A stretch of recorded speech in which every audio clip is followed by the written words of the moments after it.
ತುಂಬಾ positive vibe ಇದೆ. Actually ನಾನು ಏನೋ ಒಂದೆರಡು ವಿಷಯಕ್ಕೋಸ್ಕರ ಬಂದಿದ್ದು. ಅವಾಗ ಬಂದಾಗ ನಮಗೆ ಇದೆಲ್ಲ ಆಗುತ್ತಾ ಇಲ್ವಾ ಅಂತ ಅನ್ಕೊಂಡು ಎರಡ್ ಮನ್ಸಲ್ಲಿ ಇಟ್ಕೊಂಡ್ ಬಂದಿದ್ದು. ಬಟ್ ರಾಯರ್ ಪವಾಡ ಅಂತ ಹೇಳ್ಬೇಕು. ಆಕ್ಚುಲಿ ನನ್ ಮಗ ಹುಟ್ಟಿದ್ದು ಗುರುವಾರ. ಅವನಿಗೆ ಇವಾಗ 11 ವರ್ಷ.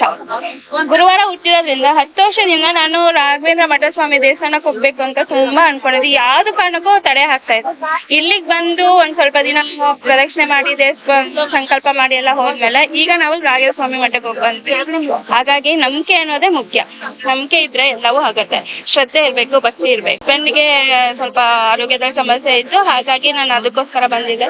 ಈಗ ಅವ್ರು ಸ್ವಲ್ಪ ಕ್ಯೂರ್ ಆಗ್ತಾ ಇದಾರೆ, ಎಲ್ಲ ಚೆನ್ನಾಗಾಗಿದೆ. ಇಷ್ಟು ಉಪವಾಸದಿಂದಾನೇ ಬಂದು ಭಕ್ತರು ಆಕ್ಚುಲಿ ಇಲ್ಲಿ ಇದನ್ ಮಾಡೋದು, ಸಂಕಲ್ಪ ಎಲ್ಲ ಮತ್ತೆ ಇದು ಪ್ರದಕ್ಷಿಣೆ ಹಾಕೋದಾಗ ಎಲ್ಲ ಮಾಡೋದು.